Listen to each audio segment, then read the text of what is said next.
បងសូមជម្រាបសួរដល់បងប្អូនទាំងអស់គ្នាបងប្អូនទាំងគ្នាសុខសប្បាយយូរអត់ដែលមានឱកាសជួបបងប្អូនម្ដងទៀតជាពេលវេលាដ៏ល្អដែលយើងមានឱកាសជុំគ្នាហើយខ្ញុំជឿថាបងប្អូនទាំងអស់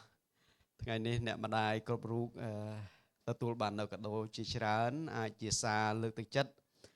អាចជាកាដូអាចជាអាហារឆ្ងាញ់ដែលកូនបានរៀបចំហើយខ្ញុំជឿថាបងប្អូនគ្មាននរណាម្នាក់ស្រឡាញ់បងប្អូនជាជាងម្ដាយបងប្អូនទេអ្នកម្ដាយម្នាក់នេះអាចហ៊ានស្លាប់ជំនួសបងប្អូនក៏បែបយ៉ាងប្រហែលជាបងប្អូនរោសេចក្តីស្រឡាញ់គាត់មិនឃើញគាត់និយាយច្រើនពេកគាត់បន្ទោសច្រើនពេកគាត់ស្ដីឲ្យបងប្អូនច្រើនពេកចឹងពេលខ្លះនៅក្នុងអារម្មណ៍មិនយើងមិនជាស្រួលប្រហែលទេព្រោះខ្ញុំចង់ប្រាប់បងប្អូនយ៉ាងដូចនេះថាថ្ងៃណាមួយបងប្អូនខ្លាយជាម្ដាយគេបងប្អូននឹងយល់អារម្មណ៍របៀបហ្នឹងតែម្ដាយបារម្ភបងប្អូនយ៉ាងម៉េចនៅពេលបងប្អូនមកទីក្រុងភ្នំពេញតើសុវត្ថិភាពយ៉ាងណាការហូបចុកការស្នាក់នៅតើសុវត្ថិភាពអត់បងប្អូនចំណាយពេលជាមួយមនុស្សដែលត្រឹមត្រូវឬអត់ឬក៏បងប្អូននៅកន្លែងណាមួយដែលធ្វើហួសដែនកំណត់របស់យើងប្រហែលជាគេមិនលក់ទេណាបងប្អូនជាឪពុកម្ដាយគេជាពិសេសម្ដាយអ្នកម៉ាក់បងប្អូនគឺជាបុគ្គលដែលខ្វល់ខ្វាយពីបងប្អូនខ្លាំងណាស់នេះគ្រាន់តែជាអ្វីមួយដែលជាមនុស្សដែលមានសាច់ឈាមហើយពិតប្រាកដម្ដាយបងប្អូនមិនគ្រប់លក្ខណៈទេហើយគាត់អាចមានកំហុសមួយចំនួនគាត់មិនអាចធ្វើការល្អដូចដែលបងប្អូនប្រាថ្នាចង់បានមិនបងប្អូនចង់បានអីមួយប្រហែលជាគាត់មិនអាចគ្រប់គ្រងដល់បងប្អូនបានប្រហែលយើងអាចគិតថាគាត់អញ្ចឹងប៉ុន្តែខ្ញុំចង់ជម្រាបថាមនុស្សគ្រប់គ្នាតែងតែមានចន្លោះប្រហោងកំហុសនានាទាំងអស់ជានិស្ស័យរបស់មនុស្សមិនអាចគ្រប់លក្ខណៈទេបូកជាមួយនឹងបងប្អូនដែរមិនតែអ្នកម្ដាយប៉ុន្តែថ្ងៃណាមួយបងប្អូនខ្លាយតែជាម្ដាយគេបងប្អូននឹងសែនយល់ថាម្ដាយបងយើងបារម្ភប៉ុណ្ណាហេតុអីគាត់និយាយច្រើនម្លេះពោះបារម្ភពីបងប្អូនស្រឡាញ់កូនទាំងអស់គ្នាខ្ញុំមានម្ដាយខ្ញុំមានប្រពន្ធដែលខ្ញុំដឹងថាចិត្តបងគាត់គិតយ៉ាងម៉េចខលខ្វាយយ៉ាងម៉េចហើយជាពិសេសក្មេងចំនួន Gen Z នេះខុសពីចំនួនពួកយើងសម័យ80ខុសគ្នាសម័យ70ខុសគ្នាគឺរបៀបការគិតរបស់យើងខុសគ្នាទាំងអស់ប៉ុន្តែសំណួរសួរតើបងប្អូនអាចនៅតែបន្តធ្វើដំណើរហើយនៅតែប្រតិបត្តិជាពិសេសបងប្អូនខ្លាចជាគ្រឹះបោះសត្វហើយតើបងប្អូននៅស្រឡាញ់គាត់ដូចដែលគាត់ស្រឡាញ់បងប្អូនដែរឬអត់មួយថ្ងៃនេះខ្ញុំជឿថាព្រះハតីបនព្រះជាម្ចាស់នៅពេលដែលបងប្អូនខ្លាចជាកូនបងតើអ្វីដែលព្រះអង្គប្រាថ្នាចង់ឃើញពីបងប្អូនទាំងគ្នាបងប្អូនមានព្រះគម្ពីរបើកជាមួយខ្ញុំព្រះគម្ពីរយ៉ូហានចំពុក15ពីខ1រហូតដល់ខ8ព្រះគម្ពីរយ៉ូហានចំពុក1ខ1រហូតដល់ខ8បងប្អូនស្ដាប់ព្រះបន្ទូលព្រះអង្គយកចំណាយឱកាស30នាទីនេះដើម្បីស្ដាប់ព្រះបន្ទូលព្រះអង្គជាមួយគ្នាខ្ញុំជាដើមទំពាំងបាយជូរដ៏ពិតហើយព្រះវរបិតាខ្ញុំជាអ្នកដាំអស់ទាំងខ្នែងដែលដោះចេញពីខ្ញុំដែលមិនបង្កើតផលនោះទ្រង់កាត់ចោលតែអស់ទាំងខ្នែងណាដែលបង្កើតផលនោះទ្រង់លួសខ្នែងនោះវិញដើម្បីឲ្យបានផលជាច្រើនឡើងខ3អ្នករាល់គ្នាបានស្អាតហើយដោយសារពាក្យដែលខ្ញុំប្រាប់ចូលនៅជាប់នឹងខ្ញុំហើយខ្ញុំជាប់នឹងអ្នករាល់គ្នាប្រៀបដូចជាខ្នែងបើមិននៅជាប់នឹងគល់នោះពុំអាចបង្កើតផលដោយអញទេដូច្នេះអ្នករាល់គ្នាក៏ពុំបានដែលលើកឡើងតែជាប់នឹងខ្ញុំជាគល់អ្នករាល់គ្នាជាខ្នែងអ្នកណាដែលជាប់នឹងខ្ញុំហើយខ្ញុំជាប់នឹងអ្នកនោះទៅបង្កើតផលជាច្រើនឡើងបិទបដាច់ពីខ្ញុំនោះអ្នករាល់គ្នាពុំអាចនឹងធ្វើអ្វីបានទេខ6បើអ្នកណាមិននៅជាប់នឹងខ្ញុំអ្នកនោះត្រូវបោះចោលទៅខាងក្រៅហើយក៏ក្រៀមស្វិតដូចជាខ្នែងដែររួចគេប្រមូលបោះទៅក្នុងភ្លើងឆេះអស់ទៅខ7បើអ្នករាល់គ្នានៅជាប់នៅខ្ញុំហើយពាក្យខ្ញុំជាប់នឹងអ្នករាល់គ្នានោះចូលសូមតាមតែប្រាថ្នាចុះសេចក្តីនោះនឹងបានសម្រេចដល់អ្នករាល់គ្នាជាមិនខានខ8ព្រះវរបិតាខ្ញុំបានអំកាំងឡើងដោយសេចក្តីនេះឯងគឺដោយអ្នករាល់គ្នាបានផលជាច្រើនយ៉ាងនោះអ្នករាល់គ្នានឹងធ្វើជាសិស្សខ្ញុំមែននេះជាព្រះបន្ទូលព្រះអង្គសម្រាប់បងប្អូនទាំងគ្នានៅពេលព្រឹកនេះសូមអធិដ្ឋានជាមួយខ្ញុំព្រះបិតាយើងខ្ញុំសូមអរព្រគុណព្រះអង្គសម្រាប់ពេលវេលាដ៏ល្អដែលទូព្រះបង្គំយើងខ្ញុំម្នាក់យើងខ្ញុំមានឱកាសឮព្រះសូរសៀងព្រះអង្គឮព្រះបន្ទូលព្រះអង្គនៅព្រឹកនេះដែលជាក្តីប្រាថ្នារបស់ព្រះជាម្ចាស់ព្រះអង្គព្រះហត្ថីព្រះអង្គចង់ឃើញអ្នកជឿទាំងអស់បានជាប់ជាមួយនឹងព្រះអង្គបើទោះជាកលៈទេសៈល្អមិនល្អសបាយមិនសបាយប៉ុន្តែអ្នកជឿទាំងអស់នៅតែជាប់នឹងព្រះអង្គហើយបន្តថ្វាយបង្គំព្រះអង្គបន្តស្រឡាញ់ព្រះអង្គបន្តបម្រើព្រះអង្គនៅកន្លែងណាមួយដែលអាចបម្រើបាន គុណសូមប្រងមានបន្ទូលមកកាន់យើងខ្ញុំនៅពេលព្រឹកនេះជួយឲ្យទុំបង្គំបានក្រឡើងរីកចម្រើនឡើងជាមួយព្រះអង្គហើយដឹងថាព្រះអង្គជាដើមដ៏ពិតប្រាកដជាដើមទំពាំងបាយជូរដែលចង់ឲ្យកូនព្រះអង្គទាំងអស់មានសុភមង្គលហើយបង្កើតផលទៅតាមរដូវកាលខ្ញុំសូមអរពេលគុណទ្រង់ក្នុងព្រះនាមយេស៊ូវគ្រីស្ទអាមែនបងនៅក្នុងព្រះគម្ពីរយ៉ូហានជំពូក15ដែលអ្នកនិពន្ធបានរាយរាប់អំពីដើមទំពាំងបាយជូរហើយនឹងខ្នែងឬក៏មែកហើយនឹងផ្លែប៉ុន្តែនៅក្នុងប្រទេសរបស់យើងបរិបទប្រទេសរបស់យើងមិនសូវជាមានដើមទំពាំងបាយជូរលើកលែងតែខេត្តមួយចំនួនដូចជាខេត្តបាត់ដំបងឬខេត្តមួយចំនួនទៀតដែលមានដីសម្រាប់តាហ្នឹងប៉ុន្តែសម្រាប់អ៊ីស្រាអែលដើមទំពាំងបាយជូរជារឿងសាមញ្ញបំផុតគេមនុស្សទាំងអស់គ្នាស្គាល់មនុស្សទាំងអស់គ្នាបានឃើញស្ទើរតែរាល់ថ្ងៃបរិបទនៅក្នុងព្រះគម្ពីរយ៉ូហានអ្នកនិពន្ធគឺជាបុគ្គលម្នាក់ដែលគាត់អួតពីព្រះអង្គថាព្រះយេស៊ូវស្រឡាញ់ទូបង្គំជាងគេគាត់តែងតែអួតថាព្រះដែលគាត់ជឿព្រះអង្គស្រឡាញ់គេស្រឡាញ់គាត់ជាជាងអ្នកផ្សេងទៀតនៅក្នុងចំណោមនៅកន្លែងនេះនៅពេលដែលគាត់និយាយពីសារនេះគឺគាត់សំដៅទៅលើសិស្សទាំង12នាក់គាត់មានអារម្មណ៍ថាគាត់ហាក់បីដូចជាស្និទ្ធស្នាលជាមួយនឹងព្រះអង្គនៅពេលដែលព្រះយេស៊ូវព្រះអង្គនៅលើផែនដី33ឆ្នាំហើយ3ឆ្នាំចុងក្រោយលោកយ៉ូហានម្នាក់នេះគាត់នៅជាប់ជាមួយនឹងព្រះអង្គហើយព្រះគម្ពីរបានបន្តថាគាត់នៅក្នុងព្រះឱរារបស់ព្រះជាម្ចាស់ហើយគាត់ស្រឡាញ់ព្រះយេស៊ូវខ្លាំងណាស់ហើយគាត់មានអារម្មណ៍ថាព្រះអង្គស្រឡាញ់គាត់ខ្លាំងមែនទែនខ្ញុំអត់ដឹងបងប្អូនប្រហែលអ្នកបងប្អូនមានអារម្មណ៍ថាព្រះយេស៊ូវស្រឡាញ់ទូបង្គំខ្លាំងឬក៏បងប្អូនគិតថាព្រះអង្គនៅឆ្ងាយពីទូបង្គំហ៎កូនអធិដ្ឋានរាល់ថ្ងៃទាំងញើសឈាមទាំងទឹកភ្នែកហើយព្រះអង្គអត់ឆ្លើយជាមួយនឹងទូបង្គំអានេះជាអារម្មណ៍របស់មនុស្សប៉ុន្តែនៅក្នុងបរិបទនៅកន្លែងនេះលើសពីសេចក្តីស្រឡាញ់លើសពីអ្វីទាំងអស់ព្រះជាម្ចាស់ប្រាថ្នាចង់ឃើញអ្នកជឿព្រះអង្គទាំងអស់ជាប់ជាមួយនឹងព្រះជាម្ចាស់នៅក្នុងព្រះគម្ពីរនេះបានរាយរាប់ស្ទើរតែស្ទួន9ដងពាក្យថានៅជាប់នៅកន្លែងនេះខ1រហូតដល់ខ8យើងឃើញពាក្យនេះ9ដងមានន័យថាព្រះយេស៊ូវផង repeat ត្រឡប់ម្ដងទៀតពាក្យនេះហាក់បីដូចជាចង់ឲ្យអ្នកជឿព្រះអង្គទាំងអស់នៅជាប់ជាមួយព្រះអង្គបើសិនជាយើងនៅជាប់ជាមួយនឹងព្រះជាម្ចាស់តើអីជាអត្ថប្រយោជន៍អីដែលជា bonus ដែលព្រះជាម្ចាស់បានមានមកក្នុងជីវិតរបស់យើងខ្ញុំជឿថានៅពេលដែលយើងជាប់ជាមួយនឹងព្រះជាម្ចាស់ខ2អស់ទាំងខ្នែងណាដោះចេញពីខ្ញុំដែលមិនបង្កើតផលនោះត្រូវបានកាត់ចោលតែអស់ទាំងខ្នែងណាដែលបានបង្កើតផលនោះទ្រង់លួសខ្នែងនោះវិញដើម្បីឲ្យបានផលជាច្រើនខ3ឯអ្នករាល់គ្នាបានស្អាតហើយដោយសារពាក្យខ្ញុំកន្លឹះដែលយើងនឹងជាប់នៅព្រះអង្គនៅកន្លែងនេះនៅក្នុងខ2ចុងខគោលបំណងតែមួយគត់ដែលព្រះជាម្ចាស់ចង់ឲ្យបងប្អូនជាប់ជាមួយព្រះអង្គគឺព្រះអង្គចង់ឲ្យបងប្អូនមានផលជាច្រើនមានអ្វីដែលបងប្អូនគិតថាព្រះអង្គពិតជាធ្វើការនៅក្នុងជីវិតរបស់យើងបងប្អូនជំនឿលើព្រះយេស៊ូវគ្រីស្ទបើសិនជាបងប្អូននិងខ្ញុំយើងអត់មានអារម្មណ៍អត់មាន feeling ថាឬក៏មានជំនឿថាព្រះអង្គអត់នៅក្នុងកូនពេលនោះបងប្អូននឹងខ្សោះទៅប៉ុន្តែបងប្អូនដឹងថាព្រះអង្គគង់ក្នុងជីវិតរបស់យើងព្រះអង្គជាព្រះដែលស្ដាប់ពាក្យអធិដ្ឋានរបស់យើងហើយជាពិសេសនៅពេលដែលបងប្អូនជួបលំបាកច្រើនខ្ញុំនិយាយយ៉ាងដូចនេះមិនមែនបានន័យថាទល់ជឿព្រះយេស៊ូវទល់ជួបលំបាកបងប្អូនស្គាល់ព្រះអង្គអត់ទេព្រះអង្គមានរបៀបបងប្អូនច្រើនណាស់ព្រះអង្គឲ្យបងប្អូនអាចជួបរឿងមួយព្រះអង្គជួបសេចក្តីអំណរមួយជួបរឿងក្នុងជីវិតបងប្អូននឹងដឹងថាព្រះអង្គជាព្រះដែលពិតប្រាកដបើបងប្អូនអត់ដែលមានជំនឿរបៀបនេះបងឆែកខ្លួនឯងម្ដងទៀតតែខ្ញុំដើរតាមព្រះយេស៊ូវពិតទេអស់ពីដួងចិត្តទេតែខ្ញុំគ្រាន់តែជាទម្លាប់នៅថ្ងៃអាទិត្យរបស់ខ្ញុំតែប៉ុណ្ណោះឬអីជឹកក៏បំណងដែលព្រះចង់ឲ្យអ្នកជឿទាំងអស់ជាប់ជាមួយនឹងព្រះអង្គគឺបំណងតែមួយគត់គឺចង់ឲ្យបងប្អូនរីកចម្រើនឡើងបានផលជាច្រើននៅក្នុងខ2នេះខចុងក្រោយ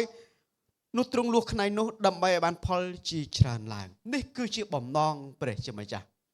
ព្រះអង្គចង់ឃើញអ្នកកូនព្រះអង្គទាំងអស់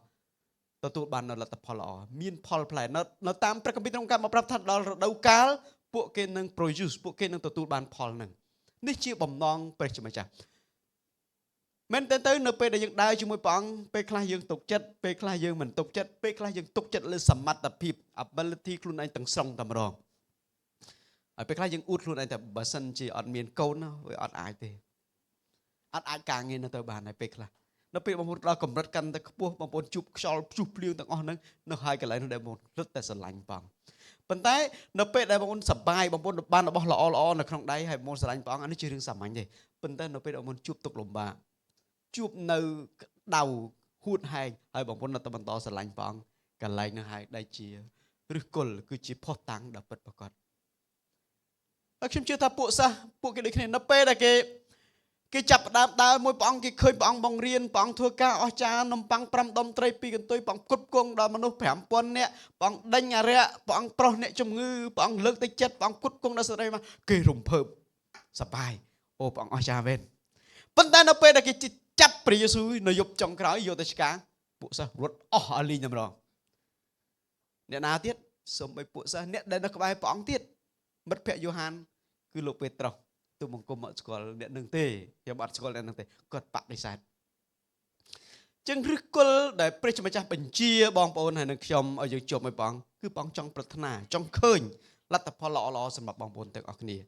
នៅក្នុងខ6បានថាបើអ្នកណាមិនជាប់នៅខ្ញុំនោះត្រូវបោះចោលទៅខាងក្រៅហើយក៏ក្រៀមស្វិតទៅដូចជាខ្នែងរួចគេប្រមូលបោះទៅក្នុងភ្លើងឆេះអស់ទៅអូបើអត់ជាប់ព្រះអង្គលក្ខខណ្ឌមិនត្រឹមតែបញ្ចប់តែហ្នឹងទេបោះទៅខាងក្រៅប្រមូលហើយដុតចោលអត់មានន័យទល់តែសោះម្ដងទៀតព្រះជាម្ចាស់ចង់ឲ្យលោកអ្នកជាប់នឹងដើមទំពាំងម្ជូរអត្តន័យមានន័យថាចង់ឲ្យបងប្អូននឹងខ្ញុំជាប់ជាមួយនឹងព្រះជាម្ចាស់ដែលជាព្រះអធិការបងប្អូនជាឪពុកដ៏សែនល្អសម្រាប់បងប្អូនទាំងអស់គ្នាខ8បានបន្ត repeat ម្ដងហើយម្ដងទៀតជាបានតាមរយៈអត្ថបទព្រះគម្ពីរនេះហេតុអីបានព្រះចង់បញ្ជាឲ្យអ្នកជឿអ្នកដើរតាមព្រះអង្គនៅជិបព្រះអង្គហេតុផលតែមួយគត់គឺព្រះជាម្ចាស់ចង់ឲ្យបងប្អូនបានបង្កើតផលជាច្រើនអ្វីដែលជាផលនៅក្នុងជីវិតរបស់យើងឪពុកម្ដាយគ្រប់រូបប្រាថ្នាចង់ឃើញបងប្អូនថ្គុំថ្កើងមានសុភមង្គលមានការអប់រំល្អមានក្រុមគ្រួសារដែលល្អដែលមានកិត្តិយសនៅក្នុងសង្គមហើយអាចរស់នៅហេតុផលដែលមួយទៀតដែលធំបំផុតនៅពេលដែលលោកបាត់ពីផែនដីទៅឃើញបងប្អូននៅតែបន្តទៅមុខនេះជាក្តីប្រាថ្នាដែលនៅក្នុងក្រោយសាច់រឿងរបស់ឪពុកម្ដាយជាឪពុកម្ដាយតែងតែប្រាថ្នាឲ្យលះបង់គ្រប់បែបយ៉ាងទាំងអស់ខ្ញុំឃើញប្រហែលជាឪពុកម្ដាយខ្លះមិនទទួលខុសត្រូវបែយ៉ាងហើយបងប្អូនត្រូវដឹងថាបងប្អូនចេញពីផ្ទៃម្ដាយបងប្អូនមិនមែនជារឿងដែលងាយស្រួលនោះទេគឺជារឿងដែលលំបាកណាស់ជិបបានជាជំនឿលើព្រះយេស៊ូវគ្រីស្ទព្រះអង្គបញ្ជាដល់អ្នកជឿព្រះអង្គទាំងអស់គោរពប្រតិបត្តិឪពុកម្ដាយជិបបើជឿព្រះយេស៊ូវហើយបងប្អូនឆ្ងាយពីឪពុកម្ដាយបងប្អូននិយាយអាក្រក់ពីលោកបងប្អូនពិចារណាម្ដងទៀតតើបងប្អូនពិតជាជឿព្រះយេស៊ូវឬក៏អត់ឬក៏ពេលខ្លះបងប្អូនខឹងនឹងគាត់មកដោយសារគាត់និយាយច្រើនពេកដោយសារគាត់ជេរយើងគាត់ប្រហែលប្រើភាសាមិនល្អបើជាបងប្អូនអន់ចិត្តមួយគាត់ប៉ុន្តែនៅក្នុងចំណោមនោះគឺគាត់ចង់បានផលដែលល្អចង់ឃើញបងប្អូនគុំថ្កើងឡើងតែជាអ្នកខ្លះគាត់និយាយថាពុកម្ដាយទាំងអស់មិនប្រាថ្នាអ្វីចង់បានពីបងប្អូនទេប៉ុន្តែបើសិនជាបងប្អូនជូនគាត់វិញថ្ងៃណាមួយមានលទ្ធភាព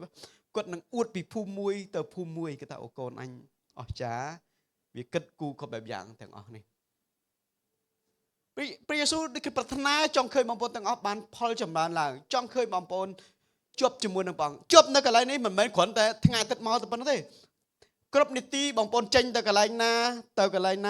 បងប្អូននៅតែបន្តអធិដ្ឋាន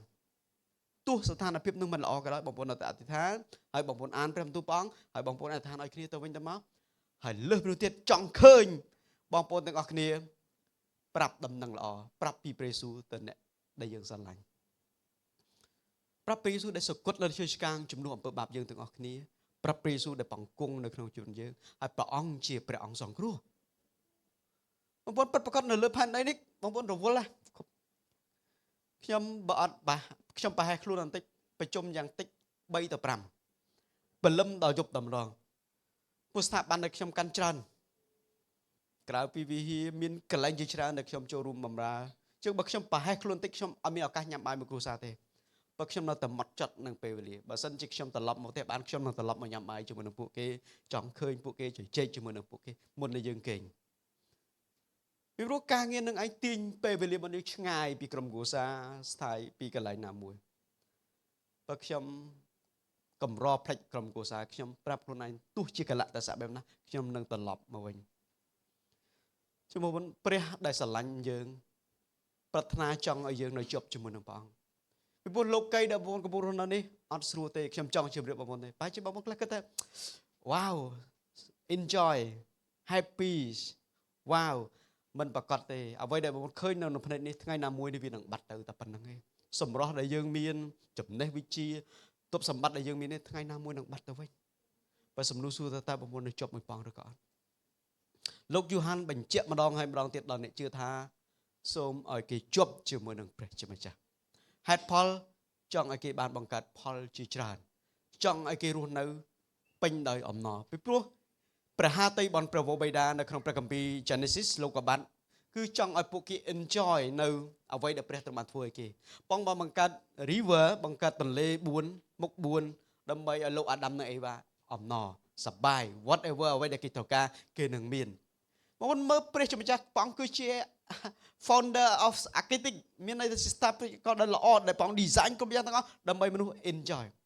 ប៉ុន្តែធៀបពិតនៅលើโลกនេះមិន enjoy រហូតនោះទេ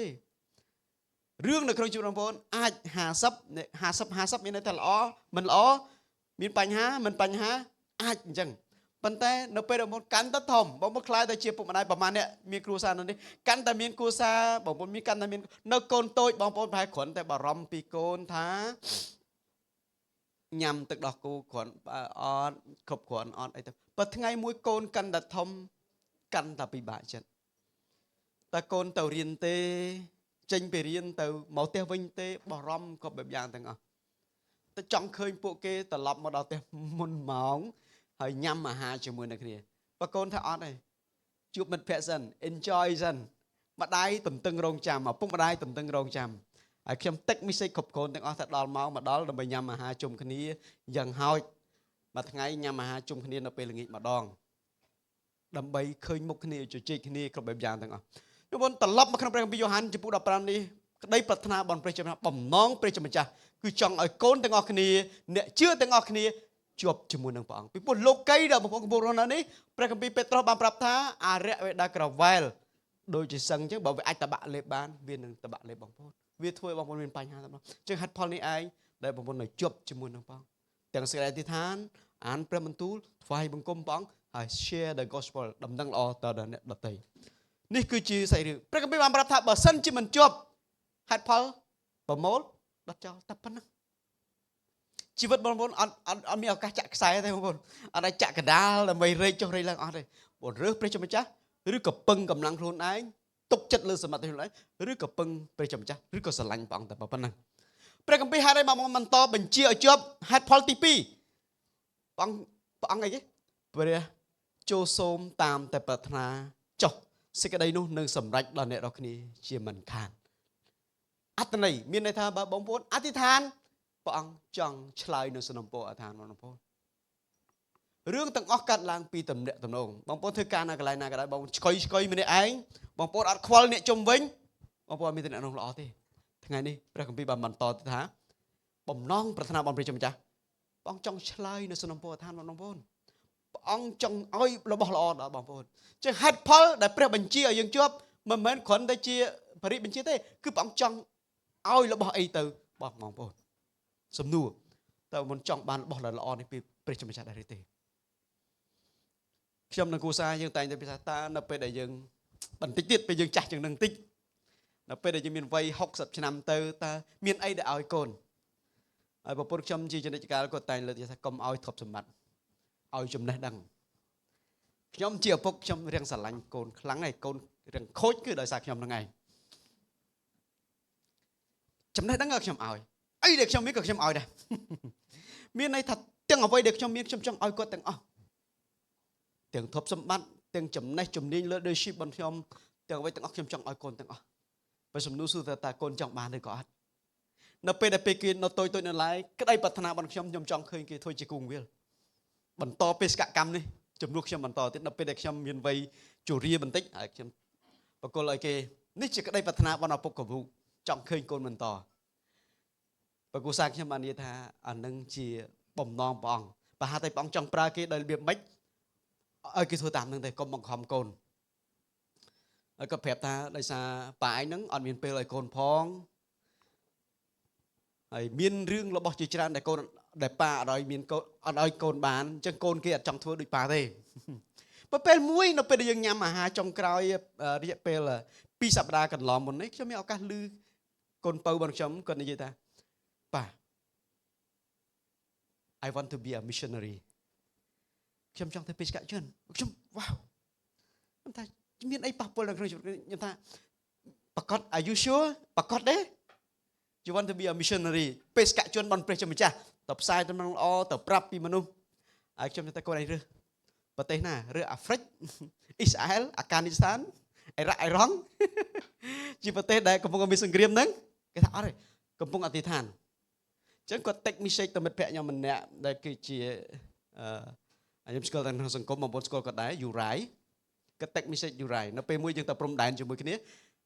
កូនខ្ញុំតែងតែសុំទៅជាមួយគាត់លើកអង្គគាត់បំរើដល់សហគមន៍ហើយយូរ៉ៃឃើញចាប់អារម្មណ៍ take message គាត់ជា content creator ដែល influence សម្រាប់អ្នកជឿហើយទាំងអ្នកអត់ជឿដែរគេថាបើសិនចង់ធ្វើ missionary គួរតែមានពេល volunteer ចេញពីផ្ទះទៅខេត្តណាមួយដើម្បីរើសខេត្តនឹង volunteer នេះគឺជាអ្វីមួយដែលជាបំណងបងខ្ញុំកាលពីយើងទៅនឹងចាប់ដៃគូហើយយើងអត់ទាន់មានកូនប្រុសនៅឡើយទេនៅពេលដែលគាត់មានវ័យមួយប៉ុណ្ណឹងខ្ញុំបន្ត keep ថាអ្វីដែលគាត់អាចធ្វើបានគឺបន្តអធិដ្ឋានតើបងសពតេយើងធ្វើនឹងឬក៏អត់ចឹងបញ្ជាក់ដល់បងប្អូននៅក្នុងព្រះគម្ពីរយ៉ូហានចំពុក15នេះចង់បញ្ជាក់ម្ដងហើយម្ដងទៀតបំណងបងព្រះជាម្ចាស់ប្រហាទេបងព្រះជាម្ចាស់ដែលឲ្យបងប្អូនទាំងអស់គ្នាអ្នកជឿទាំងអស់ជាប់ជាមួយព្រះអង្គគឺព្រះអង្គចង់ឆ្លើយនៅសំណុំពរឋានចង់ឲ្យអ្វីដែលបងប្អូនប្រាថ្នាចង់បានសំណួរតើបងប្អូនចង់ជាប់មួយព្រះអង្គដូចដែលបងប្អូនដូចជាដើមហើយនឹងមេឃតំពាំងបាយជូរឬក៏អត់ជំនឿដល់ព្រះយេស៊ូវគ្រីស្ទផ្លេចខ្លួនបងប្អូនទុកព្រះអង្គម្លេច 90% គឺសម្រេចចិត្តដោយខ្លួនឯងធ្វើដោយខ្លួនឯងហើយនៅពេលដែលចាប់ដើមខកចិត្តនឹងមនុស្សចាប់ដើមតែព្រះអង្គដូចអត់ល្អសោះ question សំណួរបងប្អូនដែលថ្វាយទៅព្រះអង្គអត់ឬក៏សម្រេចចិត្តដោយខ្លួនឯងភាគច្រើនជាគ្រឹះបរិស័ទបូកនឹងខ្ញុំដែរធ្វើដោយខ្លួនឯងគិតថាល្អធ្វើគិតថាមិនល្អអូខេអាចពិចារណាតែប៉ុណ្្នឹងហើយរបៀបដែលយើងគិតប្រហែលយើងគិតហើយយើងគិតថាព្រះអង្គសពវតីនេះជារបៀបរបស់យើងយល់អញ្ចឹងដូចដែលយើងមានកូនយើងបង្រៀនកូនហើយយើងគិតថាកូននឹងយល់ទាំងអស់នៅអ្វីដែលពុកម្ដាយធ្វើប៉ុន្តែថ្ងៃនេះអ្វីដែលលើសពីនោះទៀតប្រាថ្នាក្តីបំណងបានព្រះជាម្ចាស់ក្រៅពីចង់ឲ្យបងប្អូនជាប់ជាមួយនឹងព្រះអង្គបង្កើតនោះគឺព្រះអង្គចង់ឲ្យរបស់ល្អដល់បងប្អូនព្រះគម្ពីរយេរេមៀចំពុក29ខ11បងប្អូនមានពេលមើលព្រះគម្ពីរប្រាប់ថាព្រះអង្គគិតពីបងប្អូនហើយមិនមែនតែធ្វើអាក្រក់ទេគឺបំណងព្រះអង្គល្អសម្រាប់ដល់អ្នកជឿជាងជាឪពុកម្ដាយជាព្រះបិតាដែលបង្កើតឋានសួគ៌និងផែនដីព្រះអង្គចង់ប្រាថ្នាឃើញអ្នកជឿទាំងអស់ស្រឡាញ់ព្រះអង្គជឿព្រះអង្គហើយប្រាប់ពីព្រះអង្គទៅដល់អ្នកដទៃចឹងជំនឿលើព្រះយេស៊ូវគ្រីស្ទអត់នៅគ្របយកស្អីមកគ្របនៅម្នាក់ឯងទេក៏ស្គាល់ព្រះអង្គហើយចង់ប្រាប់គេសម្រាប់សាសនាដទៃប្រហែលជាគេអត់ទាន់មានកន្លែងហ្នឹងទេគេគ្រាន់តែទទួលយកដោយខ្លួនឯងហើយនៅពេលដែលរៀងចាស់បន្តិចបានប្រមូលគ្នាតែប៉ុណ្្នឹងបើជឿលើព្រះយេស៊ូវថ្ងៃនេះបងប្អូនជឿព្រះអង្គអាបេតដេលីនេះភ្លាមហ្នឹងគឺចង់ប្រាប់ទៅអ្នកផ្សេងថាព្រះយេស៊ូវព្រះអង្គល្អយ៉ាងដូចនេះជាបងប្អូនអត់ស្រឡាញ់ព្រះអង្គទេបងប្អូនអត់ចង់ប្រាប់ទេបើបងប្អូនស្រឡាញ់ព្រះអង្គបងប្អូនហ៊ានប្រាប់ទៅអ្នកដទៃជាថ្ងៃនេះជាថ្ងៃ Mother Day ជាថ្ងៃអ្នកម្ដាយគុណអ្នកម្ដាយបងប្អូនមានអីដែលចង់អធិដ្ឋានសម្រាប់ម្ដាយបងប្អូនឬក៏ផ្ញើសារទៅកាន់គាត់និយាយទៅកាន់គាត់ថាម៉ាក់កូនស្រឡាញ់កូនសុំទោសដល់នៅទង្វើមួយចំនួនដែលកូនមិនបានស្ដាប់បង្គាប់ជាជំនឿព្រះយេស៊ូវបងប្អូនឪពុកម្ដាយជាបុគ្គលសំខាន់ណាស់បើបងប្អូនអត់ស្រឡាញ់ឪពុកម្ដាយបងប្អូនមិនបាច់ប្រាប់គេថាខ្ញុំជាគ្រឹះបរិស័ទទេពីព្រោះបងប្អូនឪពុកម្ដាយជាបុគ្គលដែលបង្ហូរញើសឈាមសម្រាប់បងប្អូនសុខចិត្តស្លាប់ជំនួសបងប្អូនគឺម្ដាយនឹងឯងឪពុកប្រហែលអាចឆ្ងាយมันអាចស្ដាប់បងប្អូនបានច្រើនប៉ុន្តែម្ដាយនេះនៅជាមួយបងប្អូនលូដាក់បងប្អូនបដៅជេរបងប្អូនបំណងតែមួយគាត់ចង់ឃើញកូនល្អអត់ដែលឪពុកម្ដាយណាដាក់បណ្ដាសាកូនទេកម្រណាស់ចឹងហេតុផលដែលព្រះគម្ពីរយ៉ូហានចំពុក15ដែលចង់បញ្ជាដល់អ្នកជឿទាំងអស់គឺឲ្យជាប់នឹងព្រះអង្គគឺហេតុផលព្រះអង្គចង់ឲ្យរបស់ល្អព្រះអង្គចង់ឲ្យសំណុំពរឋានមិនបងប្អូនបានសម្រេចហេតុផលដែលជាប់ពពុះហេតុផលមួយចំនួនទៀតដែលខ្ញុំបានប្រាប់ព្រះគម្ពីរពេត្រុសដោយសារអរិយវេដាក្រវ៉ាល់ដែលភាសាអ្នកជឿគេថាជាពួកអមនុស្សនឹងឯងដែលវាអាចតបាក់លេបបងប្អូនបានវានឹងតបាក់លេបបងប្អូនសត្រូវដែលយើងមើលឃើញនេះស្រួលដោះស្រាយទេបើសត្រូវដែលមើលមិនឃើញពិបាកណាស់ចឹងហេតុផលហ្នឹងឯងត្រូវមានព្រះអង្គមុននឹងបងប្អូនគេងបងប្អូនអធិដ្ឋានក្រោកឡើងបងប្អូនអធិដ្ឋានបងប្អូនញ៉ាំបងប្អូនអធិដ្ឋានបន្តដំណើរតាមធ្វើដំណើរបងប្អូនអធិដ្ឋានដើម្បីសុំកំណងសុំបញ្ញាពីព្រះអង្គដើម្បីឈ្នះគ្រប់ទាំងឧបសគ្គវិបត្តិនៅក្នុងក្រុមគ្រួសារវិបត្តិហិរញ្ញវត្ថុ ចំនួនការងារកន្លែងការសិក្សារបស់យើងប្រហែលយើងអត់មានសមត្ថភាពប៉ុន្តែទាំងអស់ហ្នឹងហើយដែលធ្វើឲ្យបងប្អូននៅជាប់មួយព្រះអង្គបងប្អូនរៀនបដាបងប្អូនថាបដាបងប្អូនជិះម៉ូតូបដាបងប្អូនថាបដាឬក៏បងប្អូនលេខ Facebook បដាបងប្អូនថាបដាថ្ងៃនេះបងប្អូនជាទីស្រឡាញ់អ្វីដែលខ្ញុំចង់ជំរុញចិត្តដល់បងប្អូនគឺថាជាប់ជាមួយនឹងព្រះអង្គព្រះនឹងចាក់ព្រះពរដល់បងប្អូនទាំងគ្នាសូមព្រះអង្គប្រទានពរអាមែន